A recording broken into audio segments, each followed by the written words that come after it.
Om Ayahi Varade Devi Drakshare Brahmavadini Gayatri Chandasang Mata Brahmajani Namastute.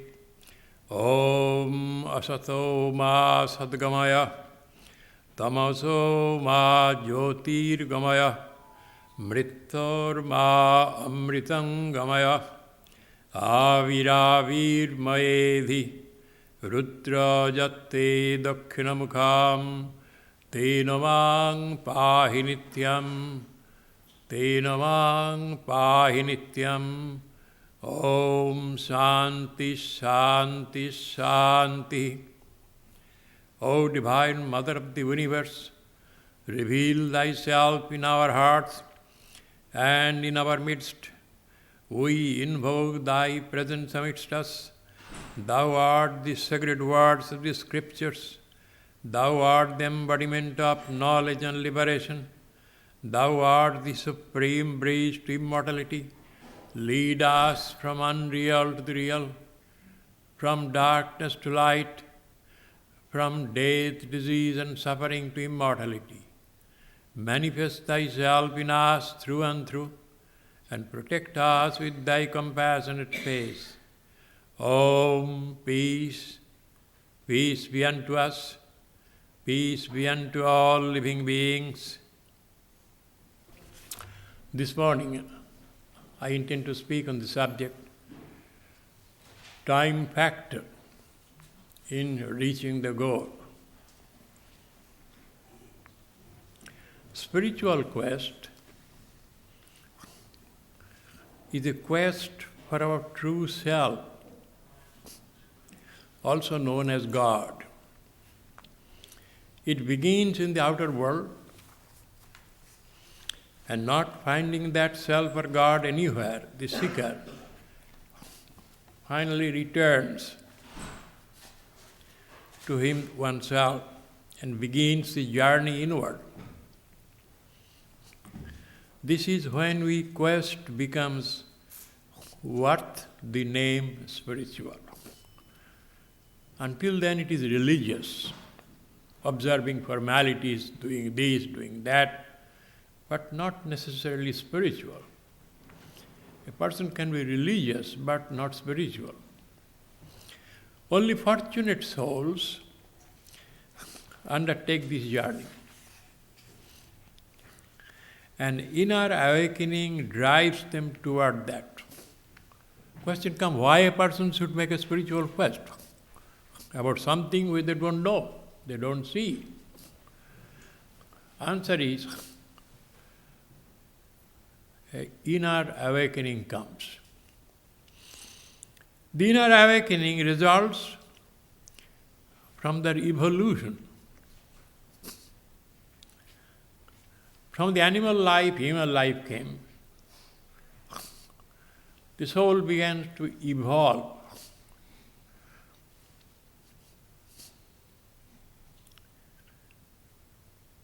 In the beginning, he seeks creature comforts, this world, physical pleasures and joys. There's intellectual. Then at one point it comes, is there something more? Evolved souls, they come into realization that this is the same world, nothing new. Same story, same event, same people. You begin to feel that what is new? That is the result of evolution. A person who came from animal state, from a chimpanzee and gorilla, you cannot convince him that this is same thing being done. So reaching the human stage is not evolved. Many times bats in the human life, seeing the same thing, suffering the same problem, then you come to a state, what's beyond this?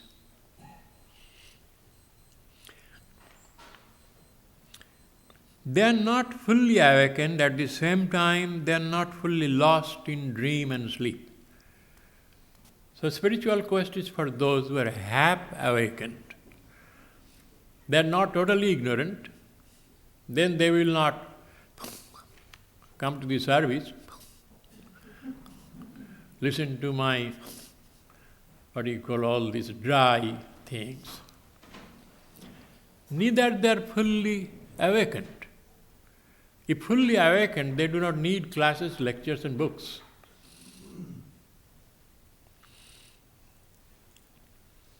In fact, spiritual inquiry is only for those who are not totally ignorant nor fully realized. Their awakening makes them see the world a delusion, where nothing but creature comforts is available. They see suffering, sorrow, disenchantment, and despair everywhere. Patanjali's great teacher gives us why a person, what is the meaning of evolution? We are evolving constantly. When we reached human life, physical evolution ended. Mental evolution began. Among the human beings, form more or less the same, but difference is in the content. Life began in water, to give you some ideas of evolution. Then it became amphibious, then became land-borne. Concern is safety, food, and satisfaction of the reproductive urge. In search of safety, protection, began to look for. Nature gave support, physical strength, camouflage. Many animals remain in the forest, camouflage is their protection for survival.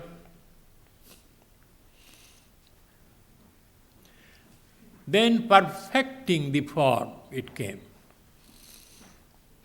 Human stage is from point of view of form is perfect.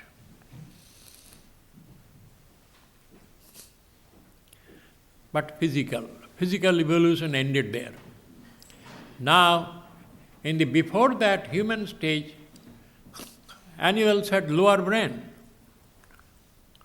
not higher brain. Function of the lower brain is to maintain and upkeep the physical system.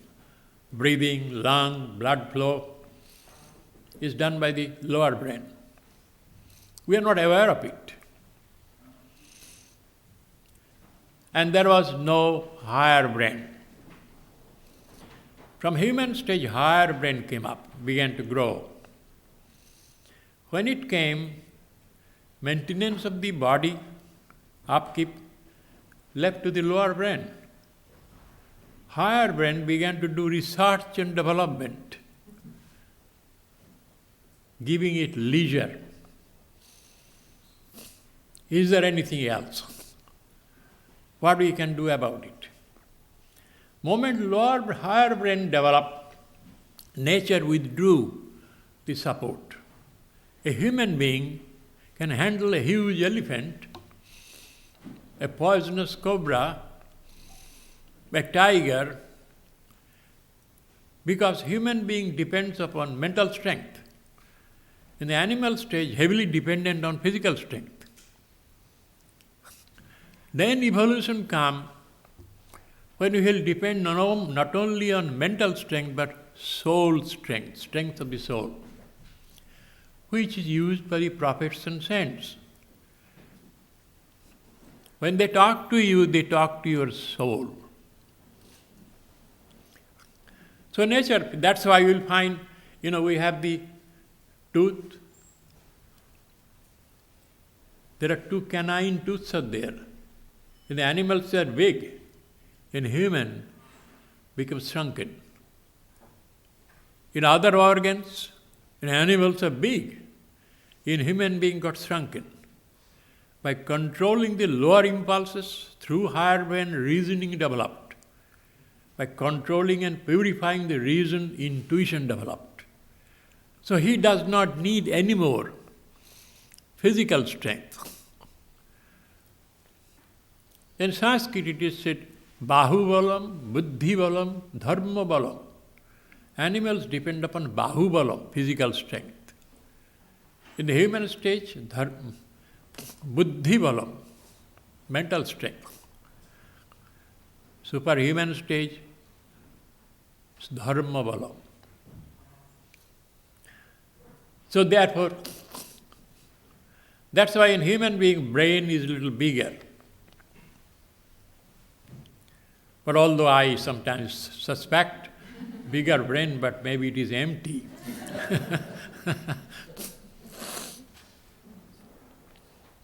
This awakening, what I was telling Patanjali gives a point. But in living, there are three kinds of experiences come. Sukla, pleasurable, Krishna, painful.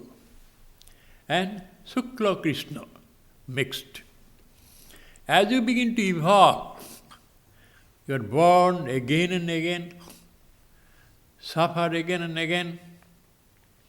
Those memories remain in the soul.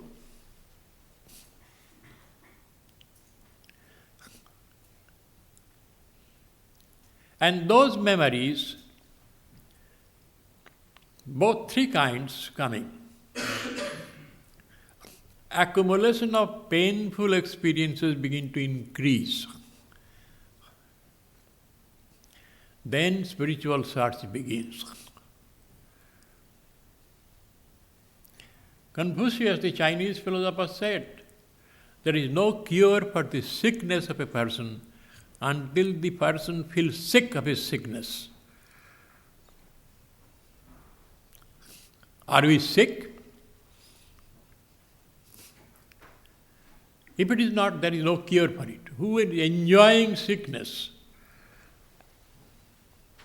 Swami Vivekananda, in his poem to a friend, he wrote, "This is a place where most enjoying sickness, where sickness goes as health, where selfishness and greed the rule. Oh, soft heart, don't expect anything pleasure. Be stone-hearted, vile, mean, then you will have place in this world. This is not the place for the big-hearted." So they suffer, the memories come. When you say, I do not want this, means you already had that. That's why it is said, the saints had their past. So the sinners have their future. Unless you have enjoyed and suffered, you cannot say, well, I do not want, by reading book. These people are tired of hoping against hope, desiring desires, waiting for miracles and complying with the formalities of religious belief.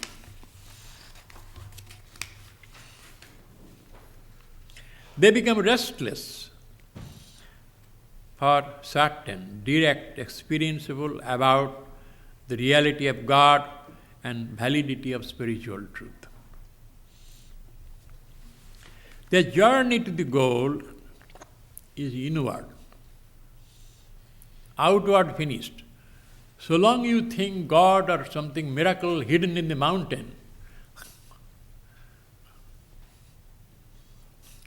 you are undone. Nobody saw God in a particular mountain and mountain cave, or somebody holding in the hand to give us. The journey to the goal is an inward and going through the layers of consciousness, going from the darkness of ignorance to the light of knowledge, from doubt and despair to the certainty of faith, from sorrow, suffering to unbounded joy, unrestricted awareness and knowledge of reality. Hitherto, they had tried to get a glimpse of the reality in the sanctuary of a temple, in places of pilgrimage, in churches, synagogues, but they failed. After tiring their wings, they come back to their own self in search of truth. Tiring the wing is a reference to an analogy of Sri Ramakrishna. A bird was sitting on the mast of a boat. Boat was in the harbor, enjoying the sights and sounds. Then boat slowly came out of the harbor and came into the ocean. Bird was not aware. He was sitting on the mast and picking up food and things in the harbor. When it came to the middle of the ocean, it woke up. It went toward the north in search of land. Couldn't find. Went toward south, it could not find. Went toward east, you could not find. Went toward the west, it could not find. Finally, being tired, it came back to the mast of the boat and became quiet. Same way, always have tired your wings. No use talking to a person. I do not believe that you can make a person spiritual by diet, tape, music, and all sorts of things. It has a time. Again, Sri Ramakrishna says, the mother bird does not hatch the egg at the wrong time. A fruit does not become ripe naturally, unless at the right time.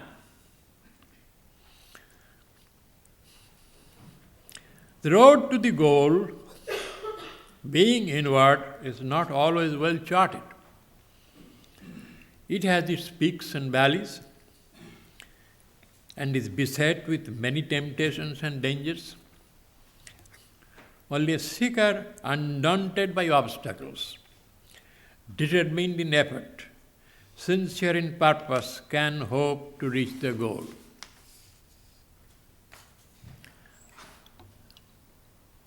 Goal is the abode of truth. Only a true person, free from all self-deception, hypocrisy, can walk that path.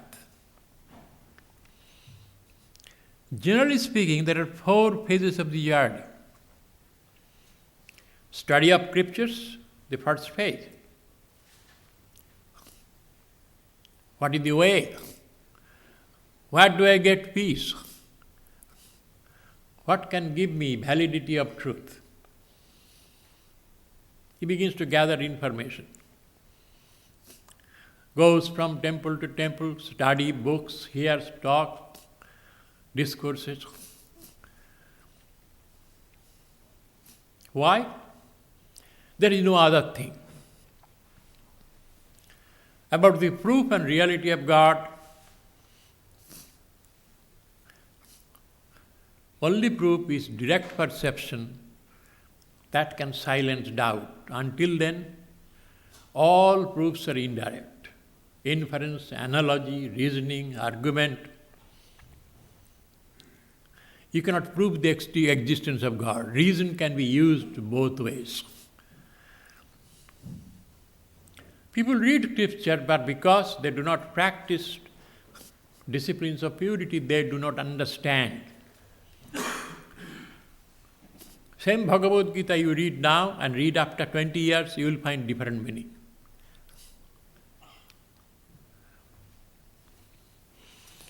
So we always read, but we make different meaning.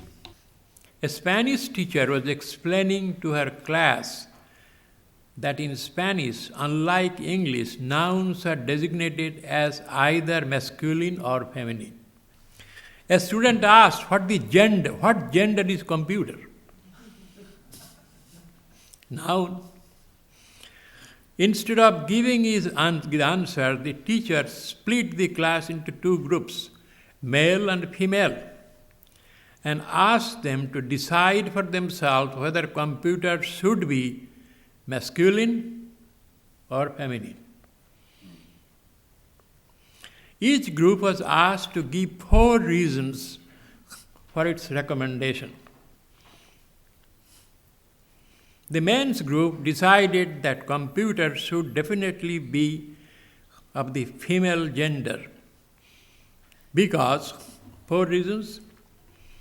First, no one but their creature understands their internal logic. 2, the native language they use to communicate with other computers is incomprehensible to everyone, one computer to the other.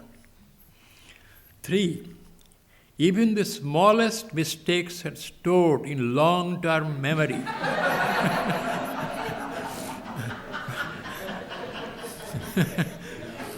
For possible later retrieval. And 4, as soon as you make a commitment to one, you find yourself spending half your paycheck on accessories for it. The women's group, however, concluded that the computer should be masculine. Because, number 1, in order to do anything with them, you have to turn them on.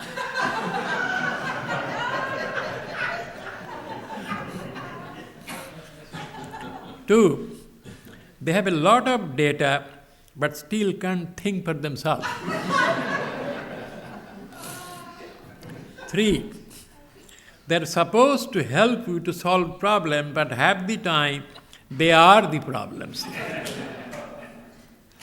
4, as soon as you commit to one, you realize that if you had waited a little longer, you could have gotten a better more. The women's group won.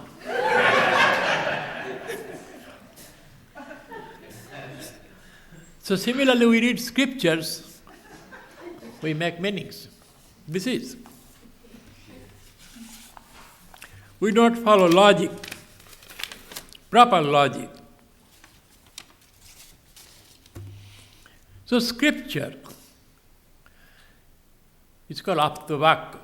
Among the indirect evidences of God, they are considered more dependable than reason, analogy, inference. Reason, Shankaracharya says, it cut both ways. Same reason can be used to disprove the existence of God.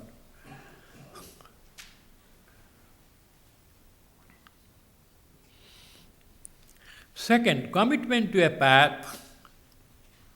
After we gathered information, now I come to the second phase. Commitment to a path is necessary.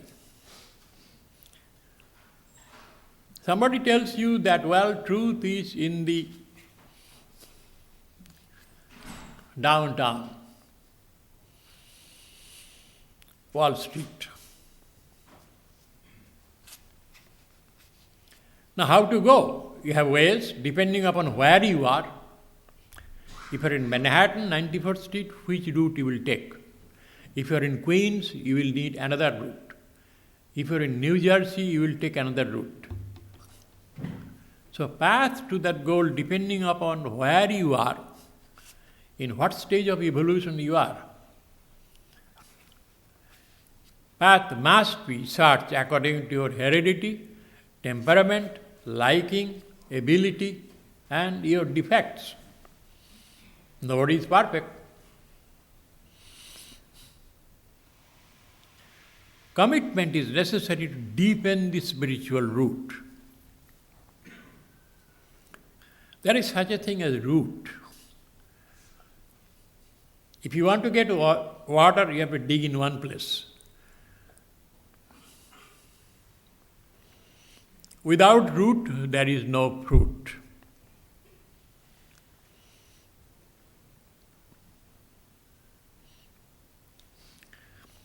Second, you have to combat the old desires and sanskars, attachments and doubt.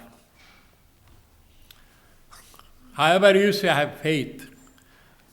So long you have faith, there is doubt. And so long you have doubt, you have also faith. 100% faith does not happen until you have perceived God directly.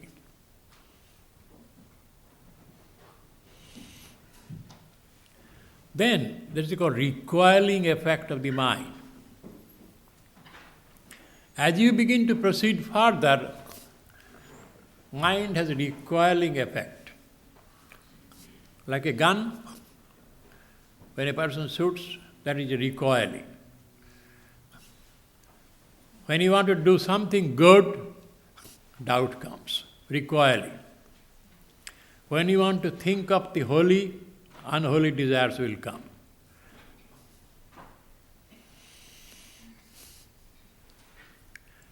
And old drags are there.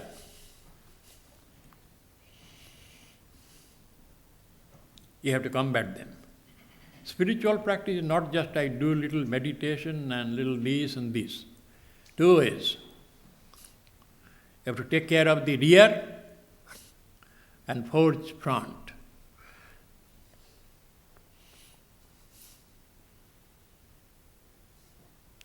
The old drags do not go away. For many, many lives lived, certain desires have gone deep into the system. They have contaminated the hormones and glands. Think of that. Certain things, you have to just see the name here, glands begin to secrete. Why? Because it has become unconscious tendency of the brain.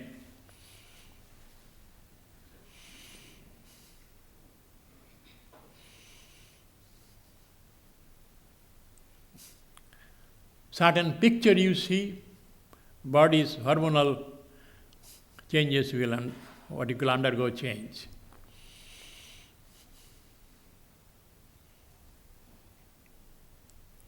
Because it has gone deep.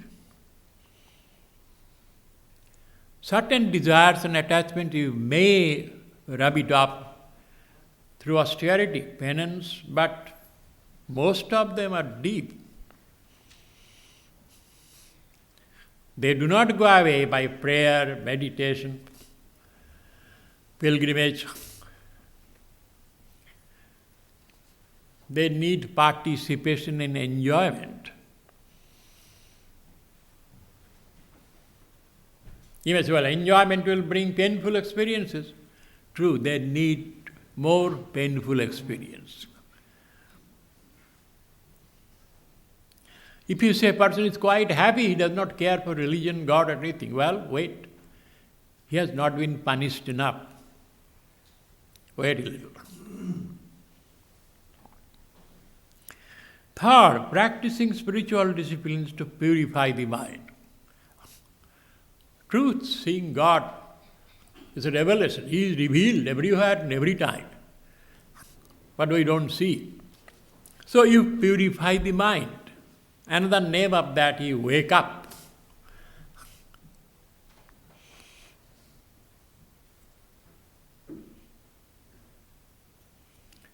After all, what is the idea of salvation?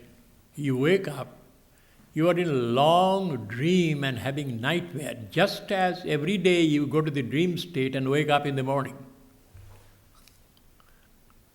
But that is waking up to another dream. Salvation or liberation is waking up forever. You feel that you are in a dream state.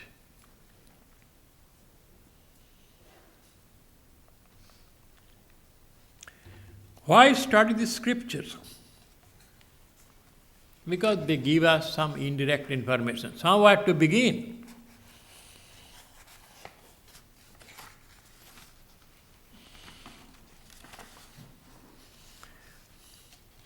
Scriptures give us the information about the path, but mere information does not help. Question is, which path? How am I to know my possibilities, gifts and liabilities? For the vast majority, spiritual quest ends in the study of scriptures and collecting information, not making the journey.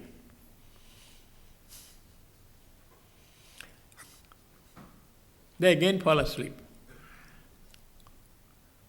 It is like last part of the night, you wake up, again fall asleep, you wake up. I often give the analogy, fight between God and your pillow. Pillow wins first few rounds, God gets defeated. Finally, your alarm clock works. Because you know you have to go, otherwise the boss will fire you.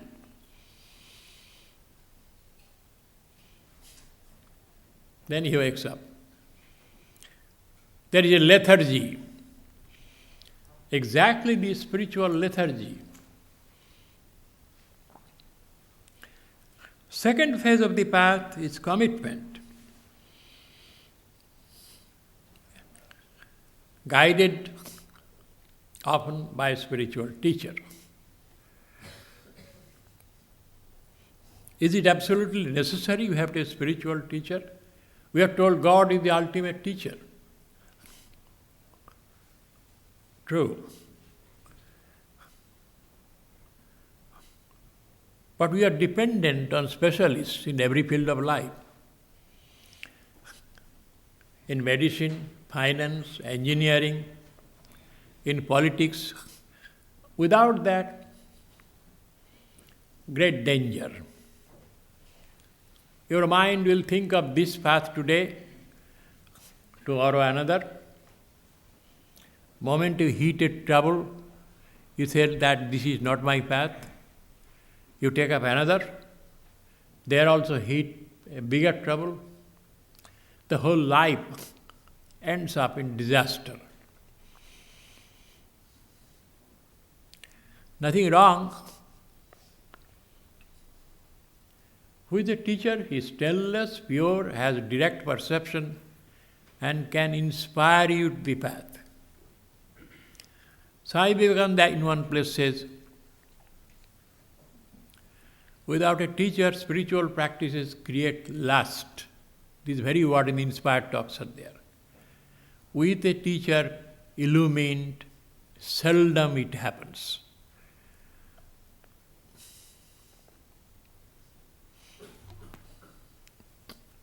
I give an illustration.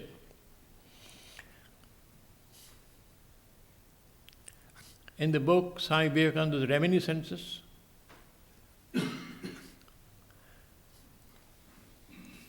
there is an account of Yogi Amulya.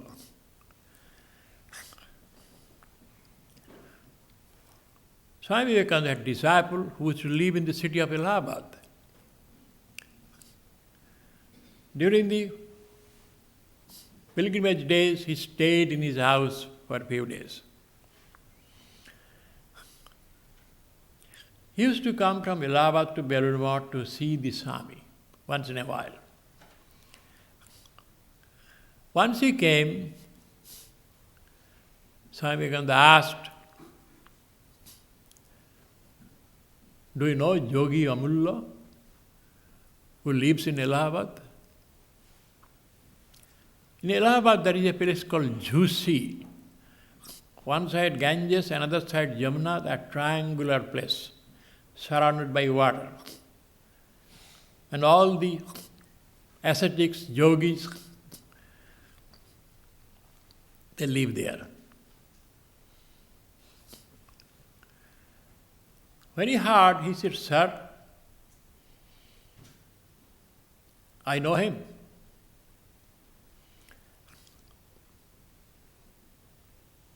He's a notorious man.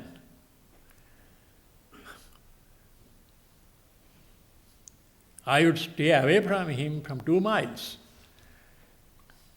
He takes drugs. He associates with women of questionable character."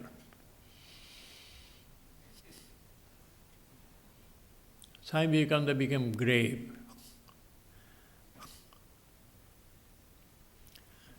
But he said, when you go next, go back to Allahabad, go to him. Tell him that I remembered him. He said, "Sir, you are telling, you are my teacher, I will go and give him if he needs anything, money, food or anything." He went. He said, "Sir, I would not have come to see you for any reason. I know you. But my teacher Vivekananda has advised me." When he heard Swami Vivekananda's name, he began to cry. "Swamiji remembers me. He has not forgotten me." He said, "Sir, what can I bring for you?" "I do not need anything." "Well, bring some food items like wheat flour, butter and things." He was seated on his meditation seat.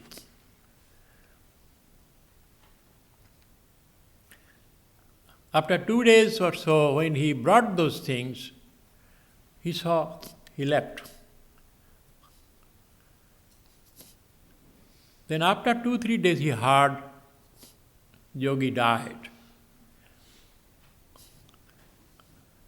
by doing a penance called pryopobation, sitting on the prayer seat, not getting up, not eating, drink, food, and die there. Next time when he came, he gave the whole account to Swamiji.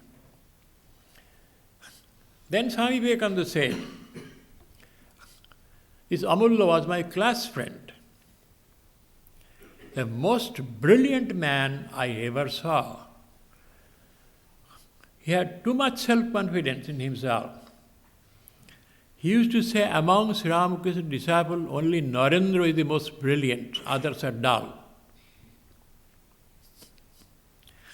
He was a Jnana Yogi and Raja Yogi in combination, but without a guru.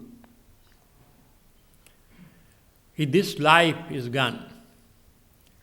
The next life when he is born, he will succeed with speed."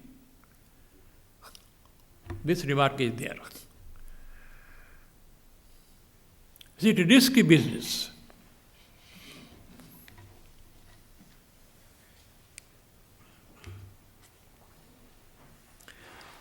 So commitment is necessary.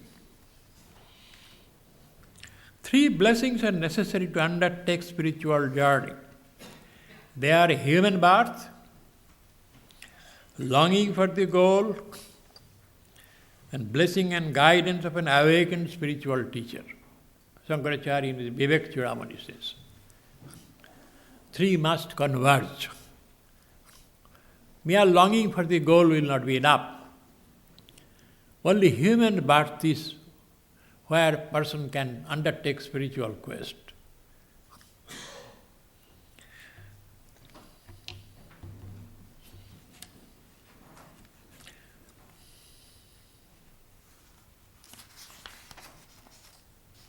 Practice. Why spiritual practice? It's necessary to purify the mind. Truth or self is a revelation. Because of our blindness, we do not see or do not perceive.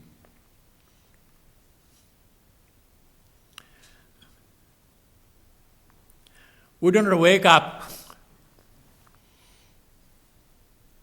until We have been punished enough, earlier I said. So long things are going fine, we do not.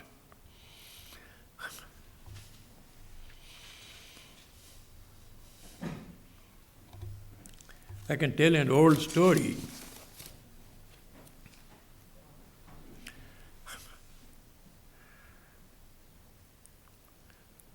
Three fathers were waiting in a hospital waiting room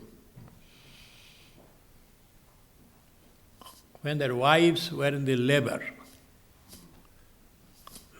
about to give birth. Expectant father. After waiting for 2 hours, a nurse came, told one of them, "Sir, your name is this?" He said, "Yes." "Your wife gave birth to a twin." Man said, "What a great coincidence. I work for Minnesota Twins." He identified that. After another hour, nurse came, told the second person, "Sir, your name is this, Gordon, right?" He said, "Yes." "Your wife gave birth to triplets." "Triplets? What a great blessing and coincidence. I work for the 3M Corporation." By the time the third father fell down and fainted, everybody said, "What happened? What happened? What happened?" He said, "I work for 7-Up." He got afraid that they will come and tell, "Your wife gave birth to 7 children." He said, "I work for 7-Up." Similarly, when there are twins, triplet, coincidence.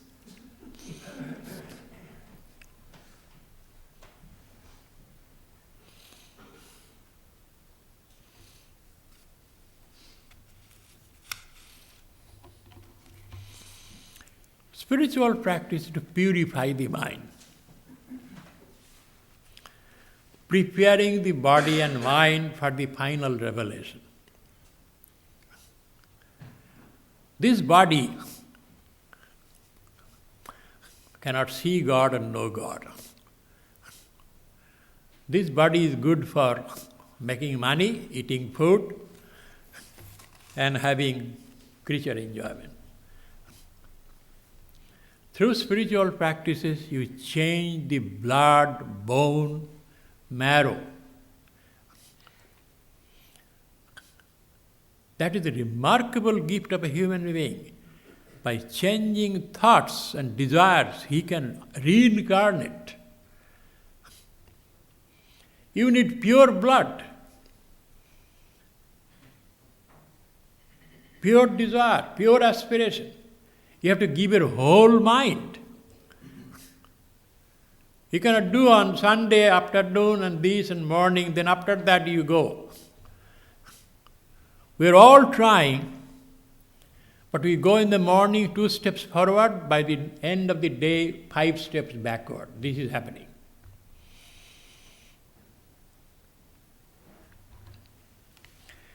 This is also enjoyment of the journey. Some say, "Why not God give us right now?" Yeah, but we'll miss the enjoyment of the journey. Suppose you sit on a train or plane, fall asleep. You'll arrive at the destination, but you will miss the beauty of the journey.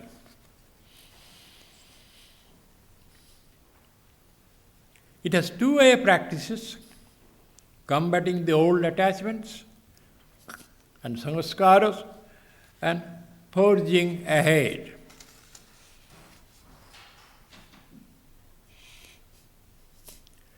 The fourth phase is the time factor, which is the central point.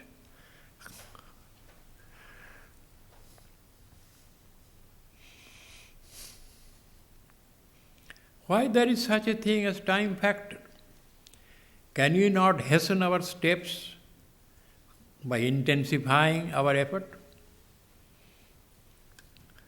Cannot a holy man or a prophet impart this final knowledge to us?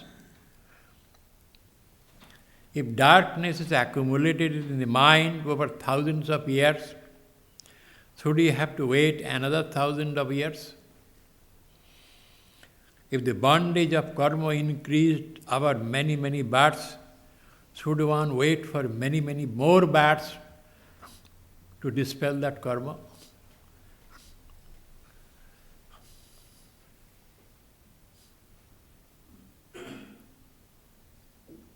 That is the question. In answer, the Prophet tell us that intensity of longing, severity of practice, sincerity of purpose, even the blessings of holy cannot ensure when the goal would be reached. It can happen tomorrow, or it can happen after 2 million lives.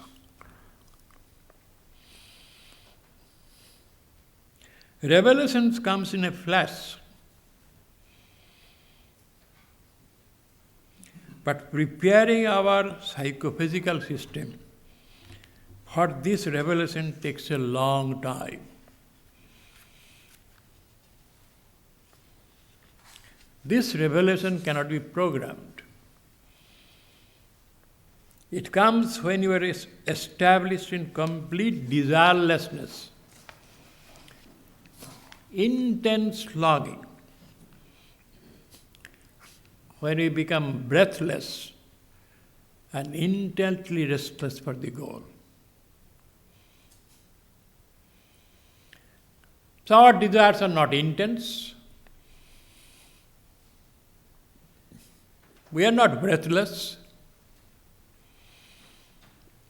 We cannot push ourselves too hard and too much for this goal.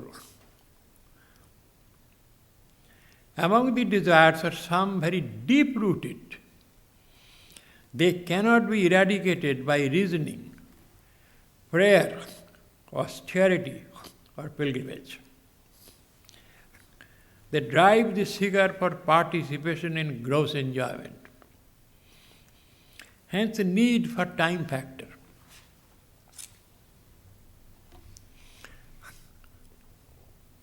In right time, it will happen. But we don't know the right time.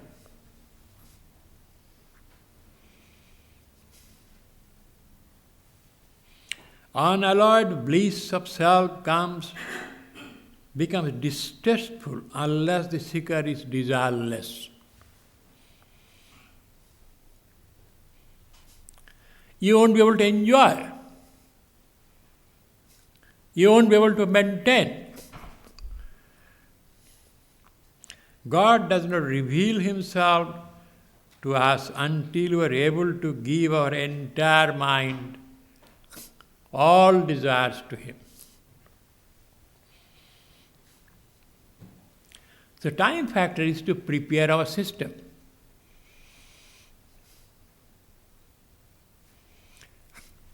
Waiting.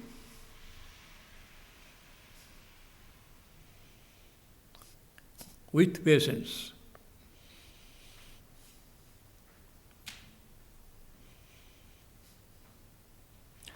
So that our sanskaras must run their course.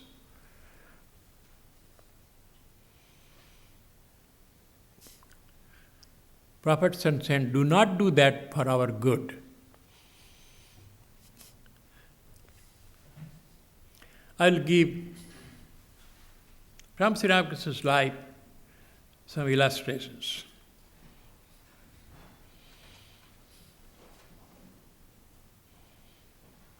Because he being a historical personality, many of the events were witnessed by people,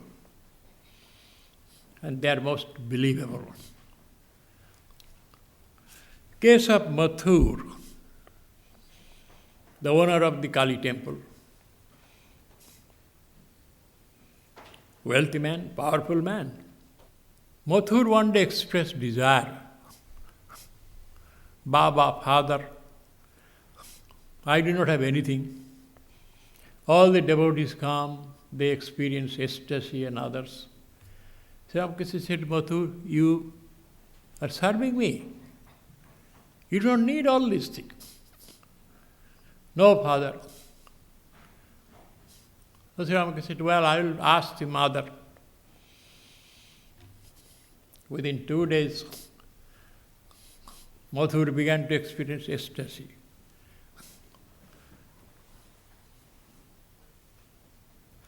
He could not function, worldly matters. Crying, sitting in his room. He couldn't attend any business. After a few days he came, Father, this thing suits you, not me. He was a man of pretty matter of fact.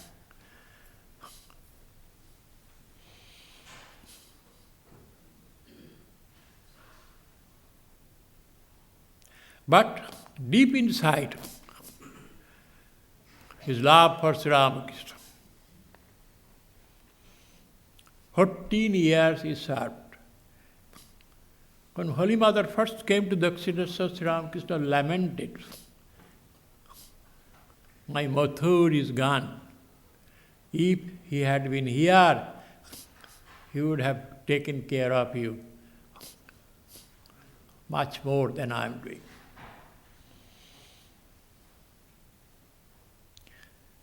His love for Sri Ramakrishna did not happen. Sri Ramakrishna said, Mother had to show him many visions. He saw one day Sri Ramakrishna walking back and forth. He saw Mother Kali walking. Coming this side Kali, this side Shiva, trident in hand. Mathur came running. He rubbed his eyes, he saw again. Sri Ramakrishna said, Babu, get up. If people see that you are kneeling down and saluting, they will think. Sri Ramakrishna was a temple priest. Then he said, you know, in your birth chart, that Ishtodevi, Kali, taking a human form, will be moving with you. So he had that vision.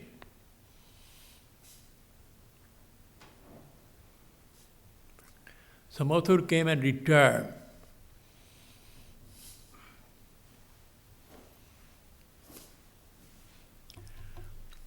Mathur died.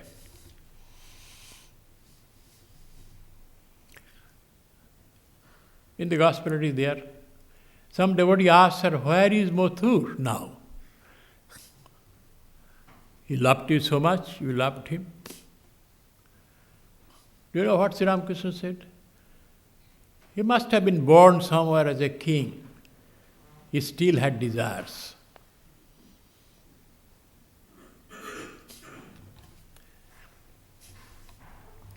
Can you believe that?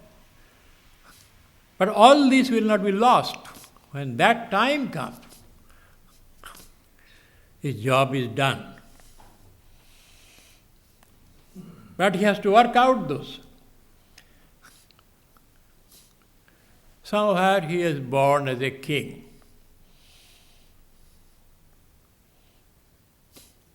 In the Ramakrishna tradition, many people think the Maharaja of Mysore was Mathur, because he is so much devoted to Swamiji and his work.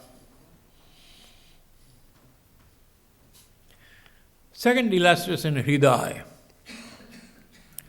Sri Ramakrishna's nephew, who served Sri Ramakrishna 21 years.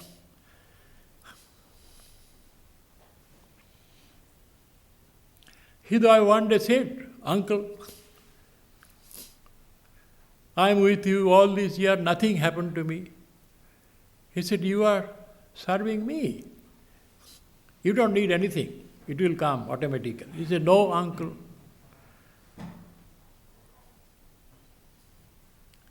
Ramakrishna says, well, I will ask the mother. He always said that. And soon, one day, Hridaya, seeing uncle coming toward the Panchavati, he said, Uncle, I see you are walking few feet above the ground. Your body is made of light. I am also made of light. We should go tell the world. And he began to shout and scream. And security men of the temple, they run. Maybe some commotion going on. Sri Ramakrishna came forward, touched Mathur, Hridaya. He said, Mother, make him dull again. This is the example.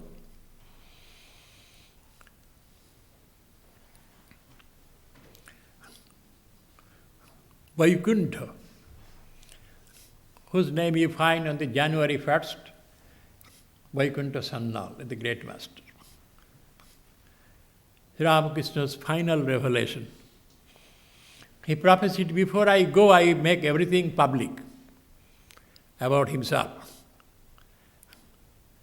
All came, saluted, he touched each one. One Sam, he put his head on somebody's. He was a family man with too many children and things. Vaikuntha was a friend of Swami Sarada. He came, saluted. Sir, bless me. Sri Ramakrishna said, I have given you all. Sir, since you are saying this, it is so. But please make it so that I can understand. It began. The whole world became changed. He saw Sri Ramakrishna's face in the trees, in the street, in the walls. He could not contain his delight first. Then it became unbearable. He prayed, please take it back. And there he says, after I prayed, vision vanished. But probably I did not pray for its complete removal. During the day, once or twice or thrice, I'll see that luminous face in the sky.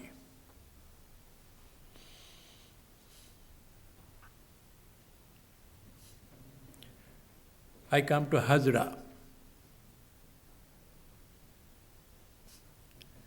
Hazra was from Sri Ramakrishna's nearby village. He was a young man. He stayed in Dakshineshwar. Hazra never accepted Sri Ramakrishna as a prophet. He thought he was a holy man.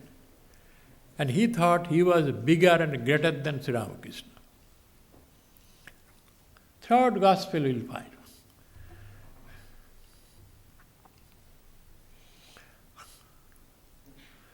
A hypocritical egotist full of desires. He did not know. Sri Ramakrishna says he does his prayer, rosary, but all the things are leaking out through worldly desires. Several times he came, Sri Ramakrishna said, nothing will happen now. Last, we read the account, Sri Ramakrishna dying in Kasipur garden house.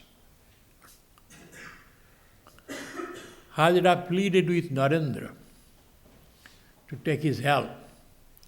That time in the Kasipur garden house, nobody was allowed to enter and salute Sri Ramakrishna, except very few. Hazra one day fasted whole day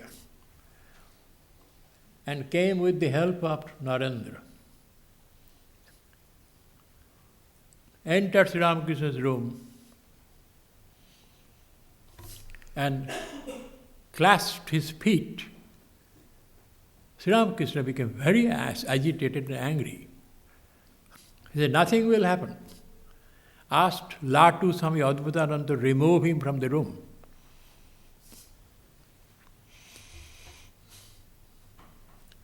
Nothing will happen now. Hazra moved around in the city, proclaiming his greatness, but nobody came. Finally, he comes to his native village. Stays with his family, his wife, other relatives. Then a son was born to him after all this, and later another daughter. Can you think of?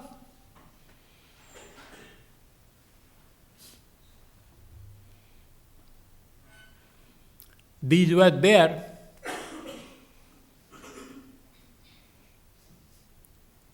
First a son was born, then later a daughter. Then after some time, some years, his final moment came. He told one day, today would be the last. Make my little bed near the prayer plant. There is a plant in the house, Tulsi plant. Bring my rosary. Bring some Ganges water. Hajra began to holding a picture of Sri Ramakrishna, crying profusely.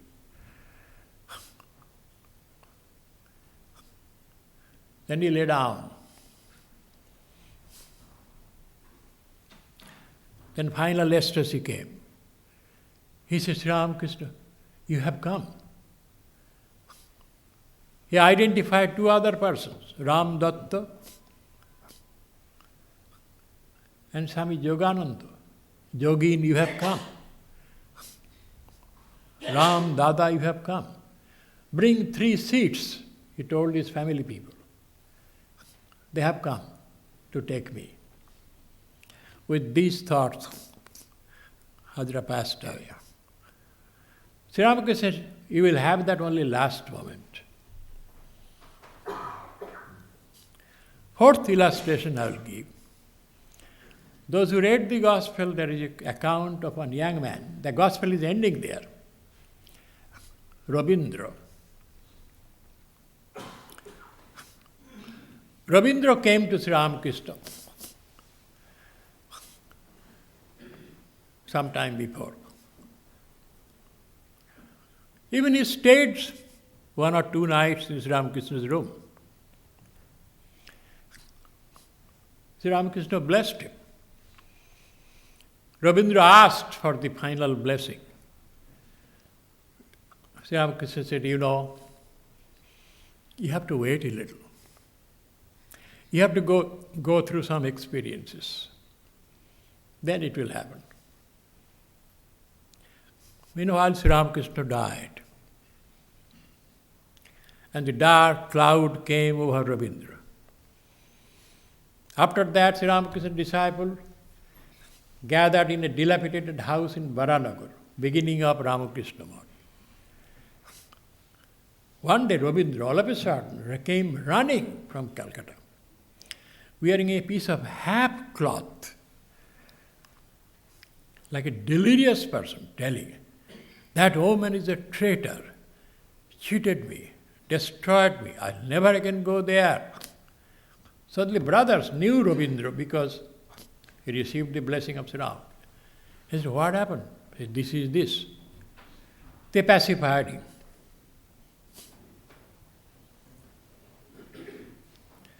Meanwhile, Swami Vivekananda came. He heard.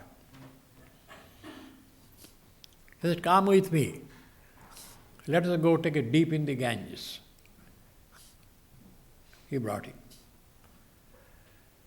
After taking a dip, he did not have any cloth, a piece. Came to the Baranagar monastery. Told his brother disciple, give him an ochre cloth.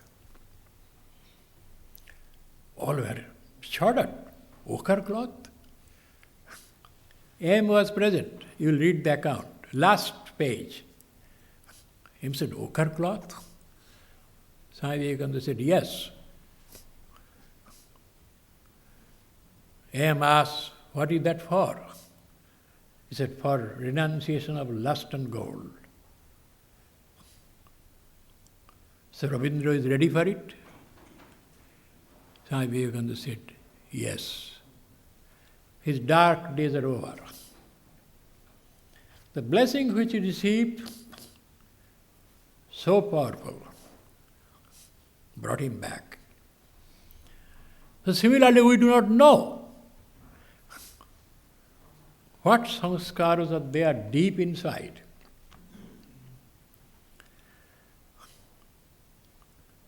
How many desires are there lurking?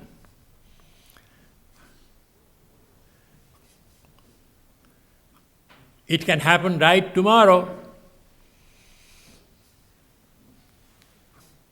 We cannot judge a person by seeing. Some may be in deeply worldliness, but maybe that is coming to an end.